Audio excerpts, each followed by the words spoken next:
Сәлеметсіздер ме? Алдыңғы дәрісте біз тізбекті талдаудың жүйелі әдістерінің бірі түйін кернеуін талдауды қарастырдық.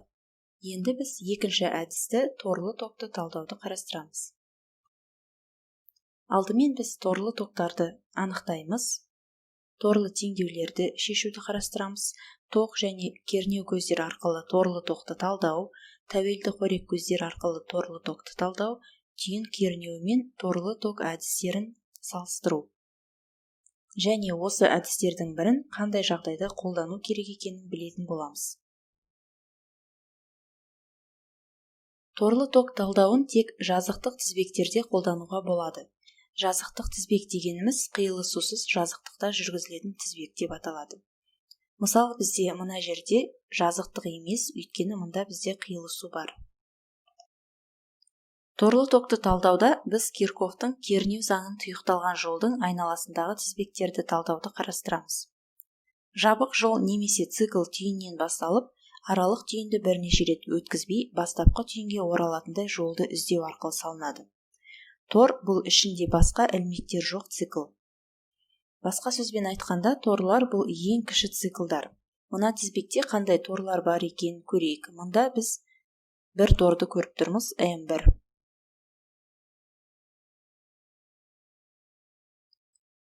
Біз басқа нүктеден бірнеше рет өтпей, сол нүктеге қайта ораламыз. Мына жерде M4 торымыз бар. Мұнда бір торымыз бар. Және мұнда бір торымыз бар. Торлы ток деп торды құрайтын элементтер арқылы өтетін тоқты атайды. Біз сағат тілінің бағытын торлы токтардың конвенциясы ретінде қолданамыз. Электр тізбегін талдаудың стандартты әдістерінің бірі торлы теңдеулер деп аталатын бір мезгілде болатын теңдеулер жиынын жазу және шешу. Торлы теңдеулерді белгісіз айнымалылар тізбектің торлы токтары болып табылады. Басқаша айтқанда, егер сіз торлы токтарды тапсаңыз, онда тізбектің барлық токтары мен кернеулерін таба аламыз. Естеріңізге сала кетейік, түйін кернеуін талдау кезінде біз түйін кернеулерін тапқан болатынбыз. Торлы теңдеулер жиынтығын жазу үшін біз екі нәрсе жасаймыз. Бірінші, желілік токтардың функциялары ретінде экспресс элементтің кернеулігі, екінші, тізбектің әр торына Кирхофтың кернеу заңын қолданамыз. Мысалы, мына жерде бізде I1 торлы тоғымыз бар және I2 торлы тоғымыз бар. Және мына элемент арқылы өтіп жатқан тоғымыз тең I1 минус I2-ге. Өйткені бізде I2 тоғымыз жоғарыға қарай өтіп жатыр да, I1 тоғымыз төменге қарай өтіп жатыр. Сондықтан I1 минус I2 болады. Енді мына екінші жағдайда жоғарыға қарай өтіп жатқан 3 ампер тоғымыз бар. Және I1 минус I2 тең болады 3 амперге. Үшінші жағдайда элемент арқылы бізде I1 минус I2 тоғымыз өтіп жатыр. Сондықтан кернеуіміз тең болады R көбейтілген I1 минус I2-ге. Бұл жерде біз I1, I2, I3 торлы токтар үшін 3 торлы ток теңдеулерін жазамыз. Бірінші тордан бастаймыз. Бірінші тор R1 көбейтілген I1 қосылған R4. R4 бізде 2 торлы токты бөліп тұр, яғни I1 және I2.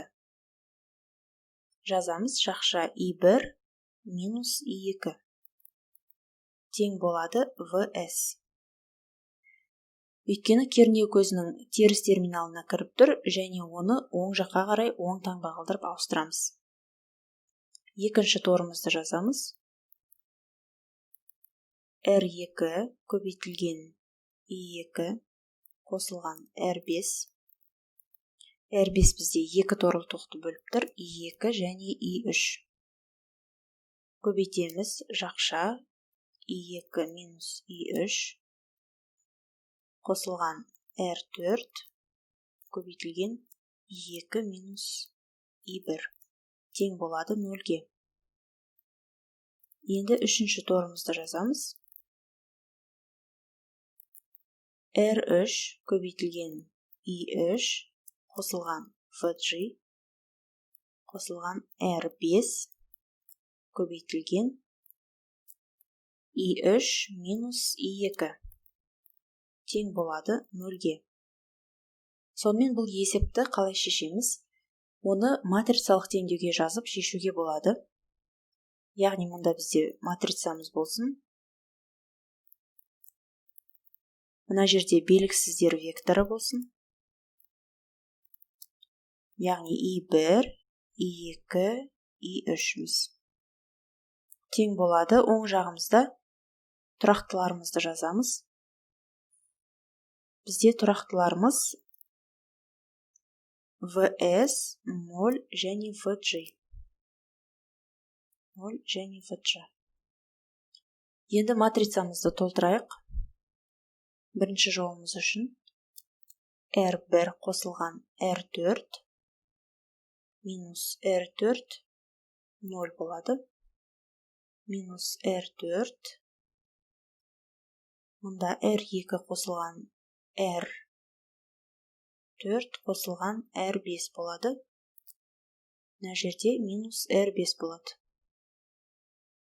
Екінші жолымыз толтырдық. Енді үшінші жолымыз толтырамыз. I1 үшін бізде ешқандай термин жоқ, сондықтан 0 болады. Мұнда минус R5 болады. Және мұнда R3 қосылған R5 болады. Енді біз теңдеуді матрица түрінде жаздық.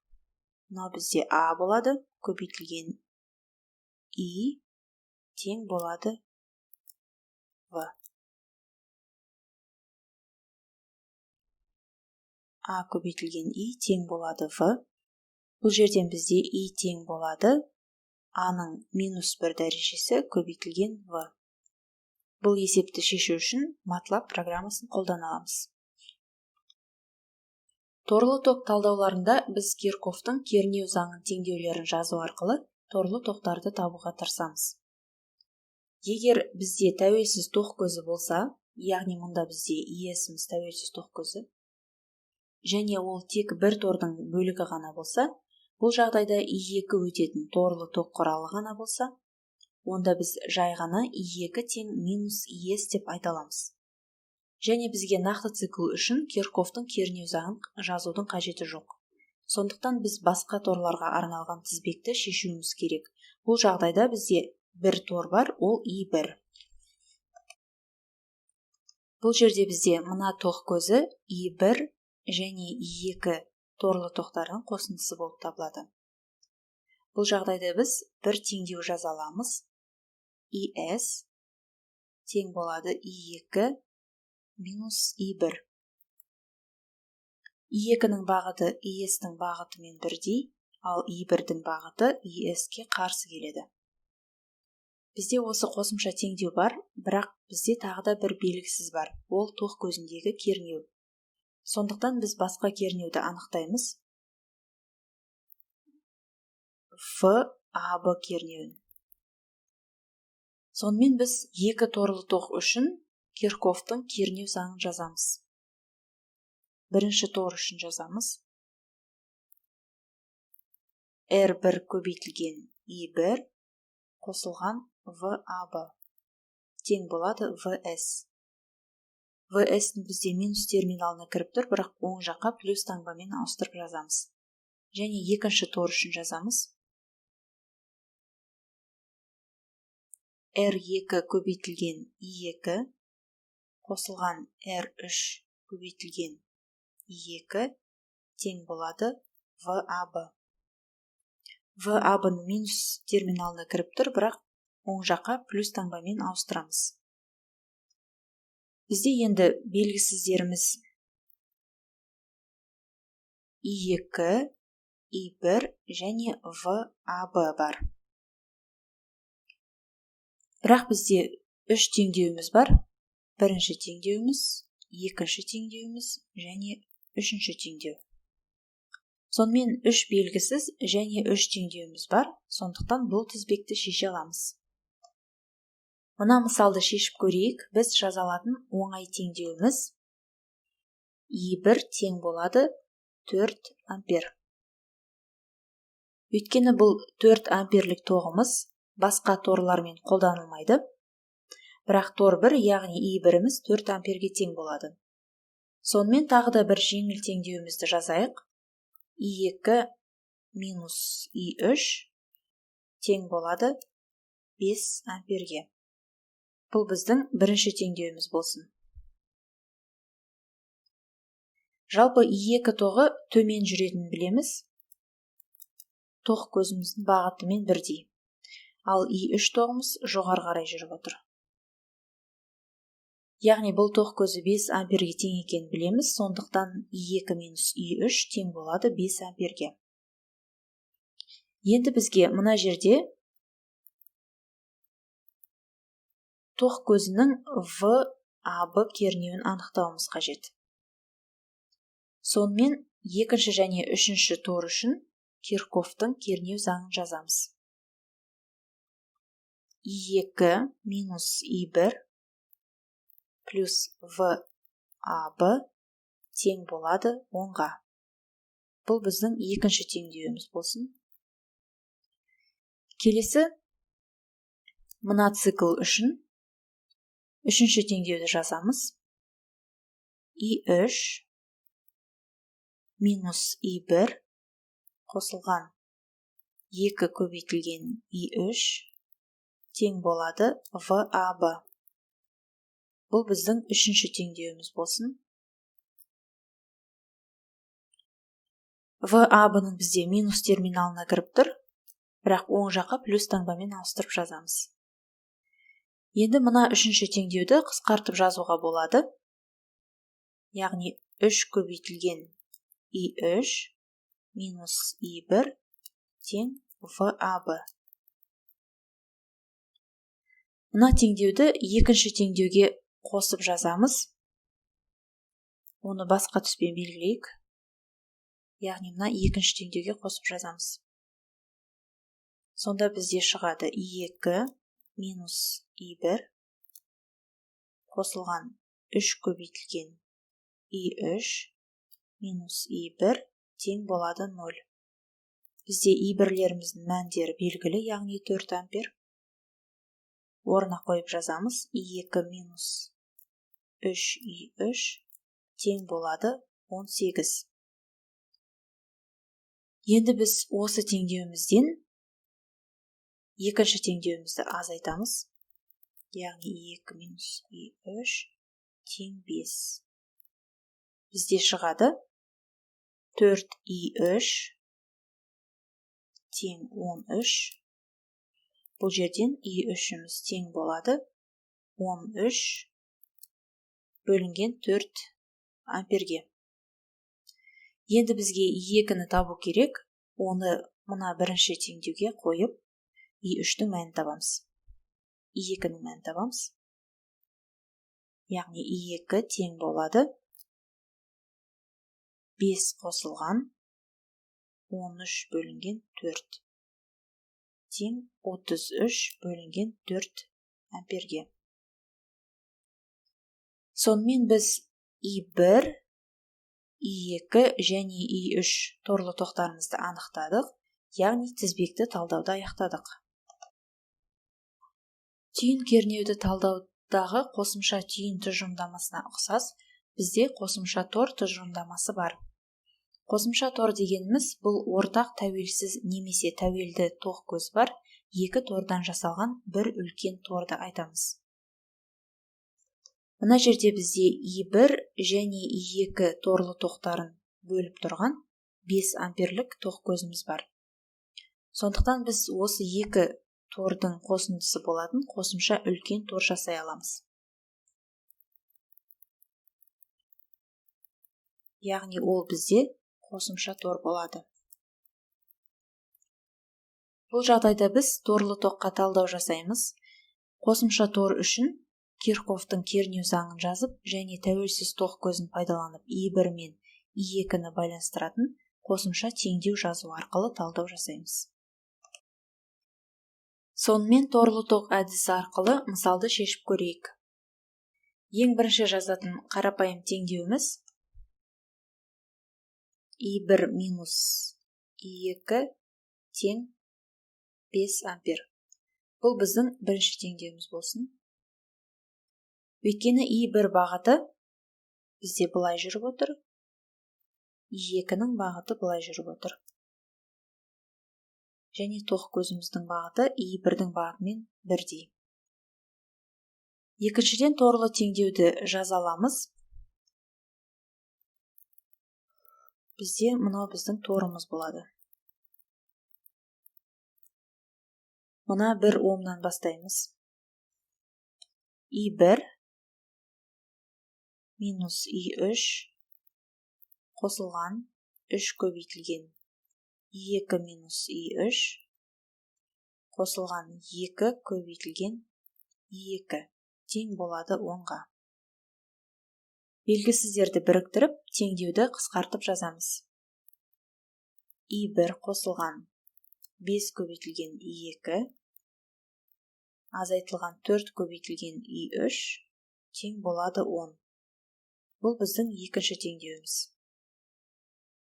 Енді бізге мына цикл үшін үшінші теңдеуді жазу керек. Жазамыз 2 көбейтілген И3 қосылған 3 көбейтілген И3 минус И2 қосылған 1 көбейтілген И3 минус И1 тең болады 0. Екінші теңдеу сияқты қысқартып жазамыз. Минус И1 минус 3 көбейтілген И2 плюс 6 көбейтілген И2 И3 тең болады 0. Бұл біздің үшінші теңдеуіміз болсын. Бізде 3 теңдеуіміз бар, сонымен біз оларды алгебралық есептеулер арқылы шеше аламыз, немесе матрица түрінде жазып, MATLAB арқылы шешуге болады. Матрица формасына жазамыз, яғни бізде мына біздің матрицамыз. Мына жерде белгісіздер векторы И1, И2, И3. Және 3 теңдеуіміз үшін тұрақтылар. Бірінші теңдеуіміз үшін 5, мұнда 10 және 0 болады. Енді матрицамызды толтырамыз. Бірінші теңдеу үшін 1, минус 1, 0. Екінші теңдеу үшін 1, 5, минус 4. Және мұнда минус 1, минус 3 және 6 болады.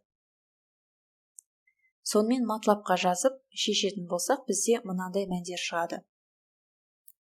И1 тең болады 7,5 ампер. И2 тең 2,5 ампер. Және И3 тең болады 2,5 амперге. Сонымен біз 3 торлы тоғымызды анықтадық және тізбегімізді талдауды аяқтадық. Бұл мысалда бізге торлы тоқ әдісі арқылы торлы тоқтарды анықтауымыз керек. Екі торлы тоқтарымызды 1,5 ампер тоқ көзі бөліп тұр. Сондықтан жазамыз И1 минус И2 тең болады 1,5-ге. И1-дің бағыты бізде тоқ көзінің бағытымен бағыттас, И2-міз қарсы бағытта жүріп отыр. Сондықтан минус И2 болады. Енді торымызды бүкіл тізбек ретінде анықтаймыз. Торлы тоқ теңдеуімізді жазамыз. 9 көбейтілген И1 қосылған 9 көбейтілген И2 тең болады 12-ге. Бірінші теңдеуімізден бізде И1 тең болады И2 қосылған 1,5-ге.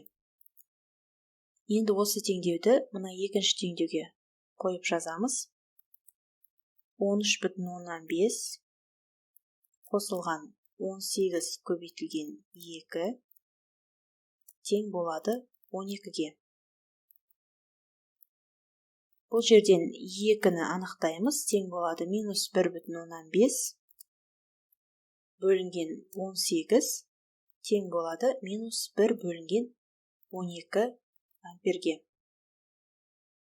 Енді I1-ді анықтаймыз. Ол тең болады 3 бөлінген 2 қосылған 2 тең болады 3 бөлінген 2 минус 1 бөлінген 12. Бұл тең болады 18 бөлінген 12 минус 1 бөлінген 12 тең болады 17 бөлінген 12 амперге. Сонымен екі торлы тоғымызды анықтадық және тізбекті талдауды аяқтадық. Тізбекте тәуелді қорек көзі болған кезде, сол тәуелді қорек көзінің басқарушы тоғы мен кернеуі торлы тоқтардың функциясы ретінде көрсетілу керек. Бұл есепті торлы тоқтарды белгілеумен бастаймыз.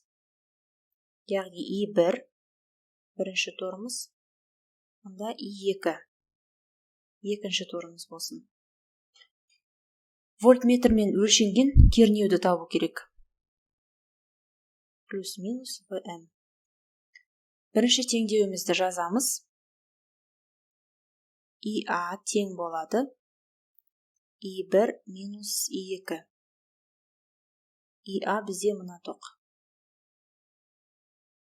I2 тең болады минус 5 көбейтілген ИА.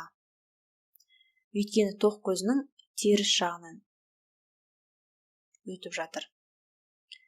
Енді бірінші тор үшін Кирхофтың ток заңын жазамыз. 32 көбейтілген I1 тең болады 24 вольт. Бұл жерден I1-ді анықтайтын болсақ, 3 бөлінген 4 амперге тең болады. Енді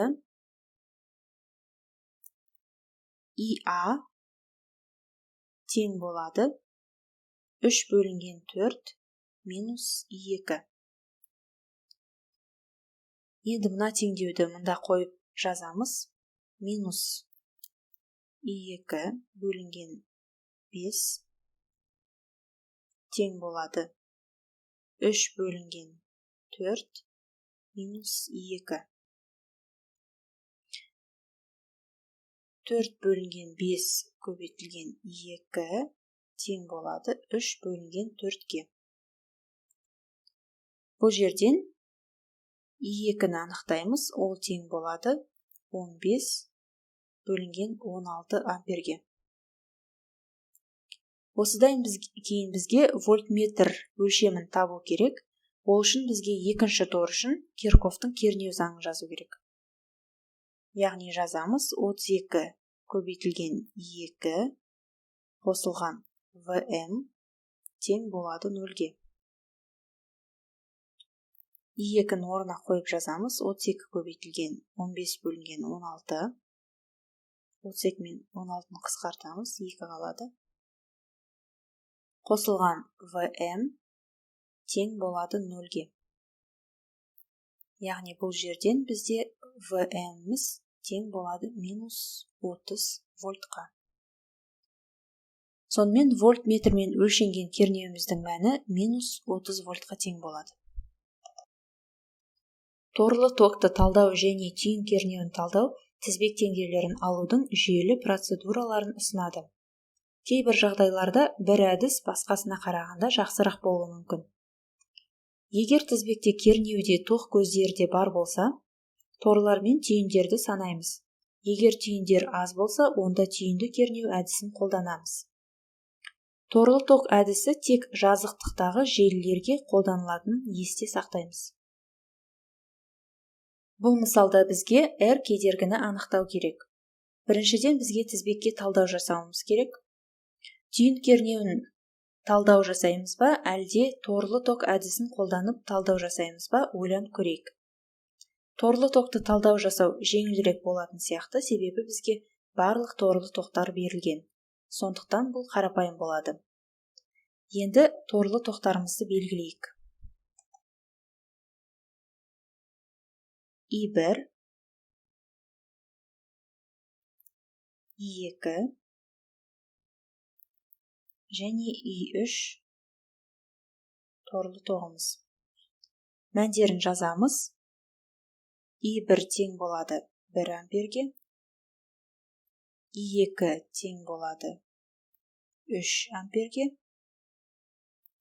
I3-іміз тең болады 0,5 амперге. Бұл бізде амперметрдің көрсеткіші. Сонымен R-дің мәнін қалай табамыз? Біз үшінші тор үшін Кирхофтың кернеу заңын жаза аламыз. Яғни жазамыз үшінші тор үшін